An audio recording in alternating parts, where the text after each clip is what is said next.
व्याकरण गंगा पढ़ रहे हैं और व्याकरण गंगा में एपिसोड 15 पढ़ चुके हैं।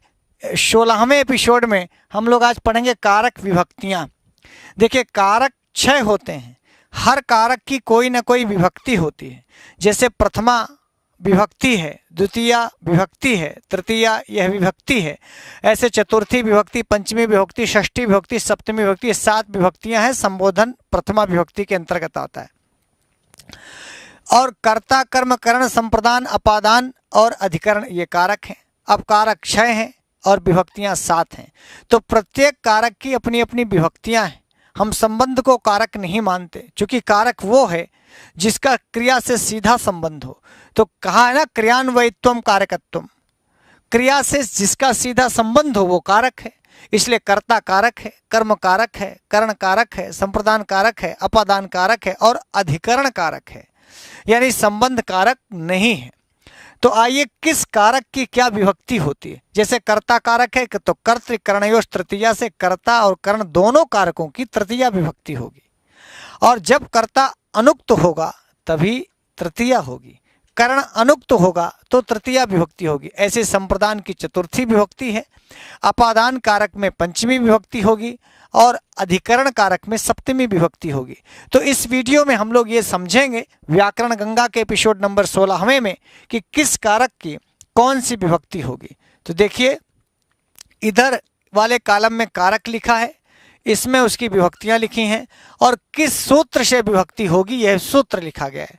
तो कर्ता कारक है, इसमें तृतीया विभक्ति होगी। ध्यान रखना, कर्ता में हम प्रथमा लगाते हैं।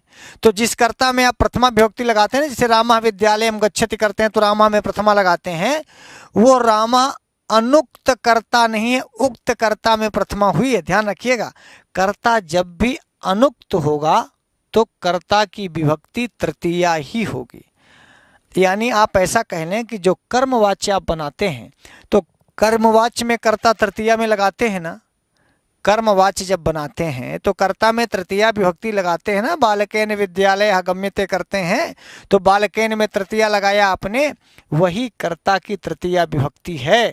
कर्ता की विभक्ति पूछेगा तो तृतीया लिखना है, सूत्र पूछेगा तो कर्तृकरणयोश तृतीया, कर्ता और करण दोनों में तृतीया विभक्ति लगती है, दोनों में। तो ये बड़ी मज़ेदार बात है। बहुत बार सवाल पूछ लेता है कि भैया कर्ता की विभक्ति क्या है या कर्ता कारक में कौन सी विभक्ति प्रयुक्त होगी, तो हम प्रथमा मार देते हैं, जबकि कर्ता कारक में तृतीया विभक्ति होती है। भाववाच्य का जो कर्ता होगा तृतीया होगी, कर्मवाच्य का जो कर्ता होगा तृतीया होगी, केवल कर्तृवाच्य का कर्ता प्रथमा में होगा। कोई पूछे क्यों, तो कह दीजिएगा भैया कर्ता उक्त है।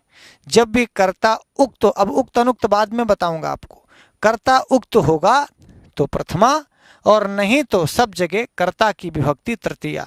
सवाल पूछेगा कि कर्ता की क्या विभक्ति, तो आपको कहना है कर्ता की तृतीया विभक्ति। सूत्र पूछेगा तो कर्तृकरणयोश तृतीया, कर्ता और कर्ण दोनों की विभक्ति तृतीया होगी। आइए, कर्म कारक, ये कारक है दूसरा।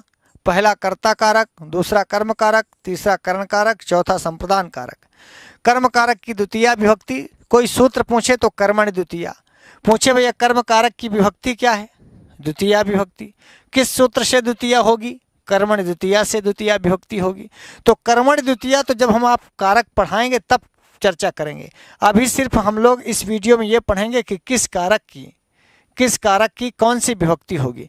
तो आपने पढ़ा कर्ता कारक तृतीया विभक्ति, सूत्र कर्तृकरणयोश तृतीया, कर्म कारक द्वितीया विभक्ति कर्मणि द्वितीया, कर्ण कारक तृतीया विभक्ति कर्तृकरणयोश तृतीया। देखिए, जब आप कर्ता में तृतीया कर रहे थे तो भी यही सूत्र था, कर्ण में तृतीया कर रहे हैं तो भी यही सूत्र है, क्योंकि ये 2 in 1 सूत्र है। कर्ता और कर्ण दोनों में तृतीया करने के लिए यही सूत्र आएगा, कर्तृकरणयोश तृतीया। जब कर्ता में तृतीया पूछे किस सूत्र से, तो इसी सूत्र से, और कर्ण में तृतीया किस सूत्र से, तो भी इसी सूत्र से, कर्तृकरणयोश तृतीया। ठीक है, कर्ता में तृतीया, कर्म में द्वितीया, कर्ण में तृतीया और संप्रदान में चतुर्थी विभक्ति, चतुर्थी संप्रदाने इस सूत्र से, चतुर्थी संप्रदाने इस सूत्र से, संप्रदान कारक में चतुर्थी विभक्ति, कर्तृकरणयोश तृतीया इस सूत्र से, कर्ण कारक में तृतीया विभक्ति, कर्मण द्वितीया इस सूत्र से, कर्म कारक में द्वितीया विभक्ति, कर्तृकरणयोश तृतीया इस सूत्र से, कर्ता कारक में तृतीया विभक्ति। ठीक हो गया।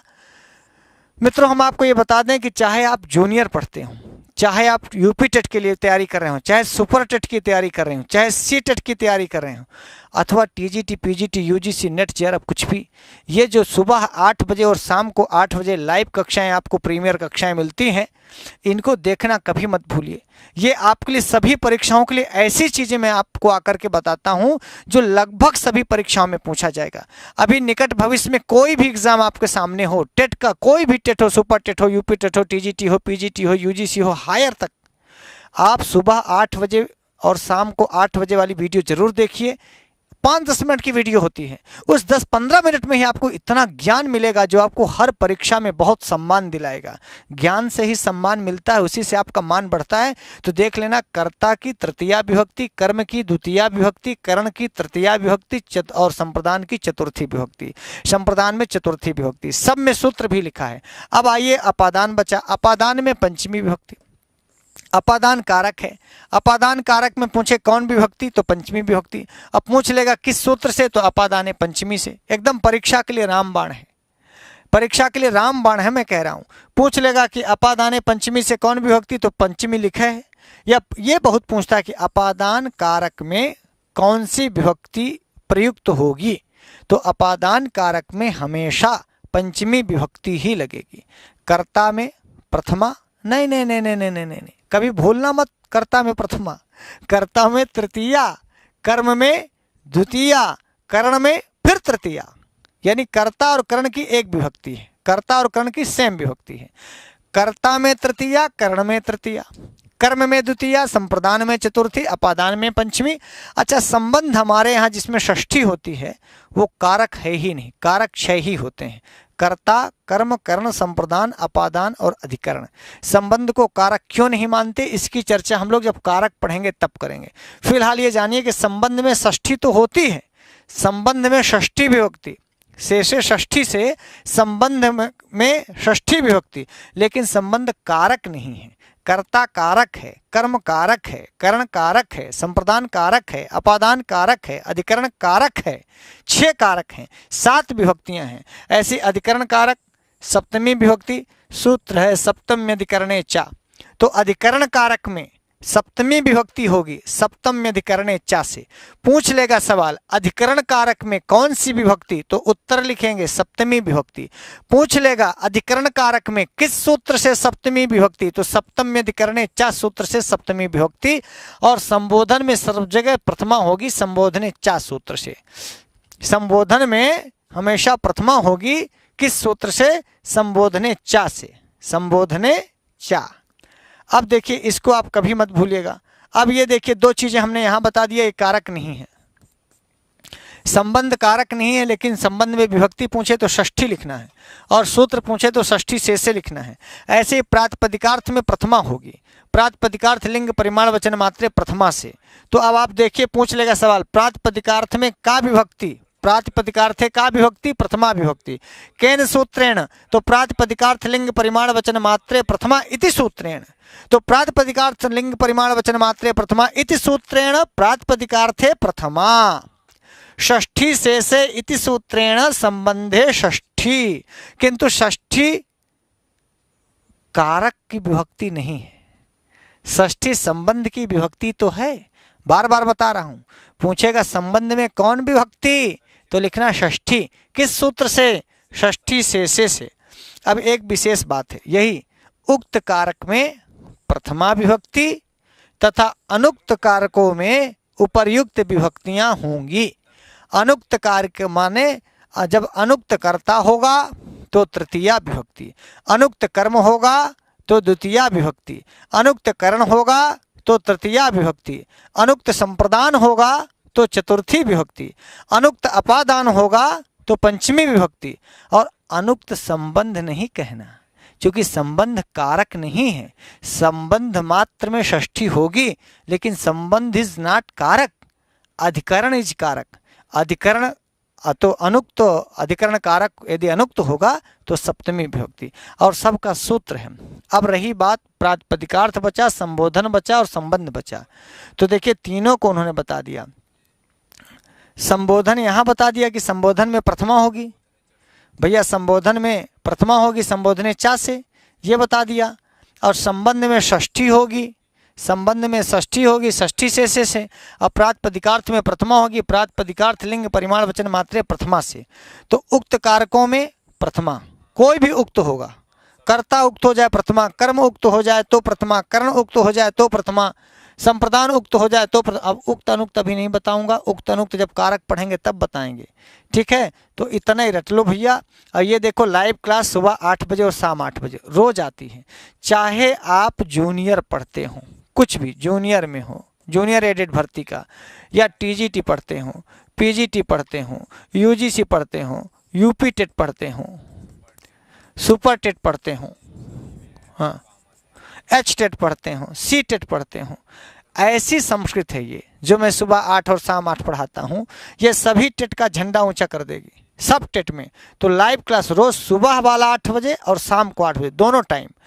और ये एक चैनल है सर्वक भूषण ब्लॉग करके, इसमें हम लोग अपने कुछ एक्टिविटीज़ को डालते रहते हैं, कहाँ क्या कर रहे हैं, किस प्रकार के और सामाजिक कार्यों में या हंसी में, कॉमेडी में, और कुछ ऐसी चीज़ें जो आपके जीवन में कुछ कारगर हों, ऐसी बहुत सारी चीज़ें इस चैनल में आती हैं। सर्वक भूषण ब्लॉग करके लोगों ने बनाया है, तो इसे भी आप देख सकते हैं। और एक बात और, संस्कृत गंगा स्कूल जो यूपी बोर्ड के विद्यार्थी हैं, सीबीएसई बोर्ड के विद्यार्थी हैं, कक्षा 6 से 12 तक की संस्कृत उनको पढ़ने में दिक्कत होती थी, हमारे साथियों को भी दिक्कत होती थी जो संस्कृत के शिक्षक हैं। तो उसके लिए हम लोगों ने संस्कृत गंगा स्कूल एक चैनल बनाया है, उसे देखिएगा। संस्कृत गंगा स्कूल में आपको कक्षा 6 से 12 तक की सभी संस्कृत को पढ़ाने का प्रयास किया जा रहा है। वो भी आपके लिए एक बहुत अच्छा उपक्रम लगेगा। संस्कृत गंगा का दूसरा चैनल है वो, संस्कृत गंगा स्कूल नाम से है, उसको देख लीजिएगा। तो मित्रों आज के लिए इतना ही। जहाँ भी रहिएगा स्वस्थ रहिएगा, व्यस्त रहिएगा, मस्त रहिएगा, खाली कभी मत बैठिएगा। जितने व्यस्त रहेंगे उतने मस्त रहेंगे, और जितने मस्त रहेंगे उतने स्वस्थ रहेंगे। कहते हैं हंसी 1000 रोगों की दवा है। तो स्वस्थ रहना सीखिए, इसलिए मस्त रहा करिए, और मस्त रहेंगे तब जब व्यस्त रहेंगे। तो स्वस्थ रहिए, व्यस्त रहिए, मस्त रहिए। जहाँ भी मिलिए नमः संस्कृताय से मिलिए, सबको नमः संस्कृताय कहिए। आज के लिए इतना ही, फिर नए वीडियो के साथ 8 बजे हम फिर मिलेंगे। तब तक के लिए नमः संस्कृताय।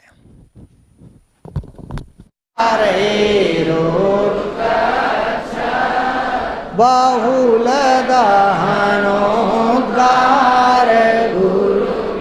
अब प्रहार कैसा था? प्रहारी में तृतीया का बहुवचन है और गुरु भी में तृतीया का बहुवचन है। इसका विशेषण है कीदृश ही प्रहार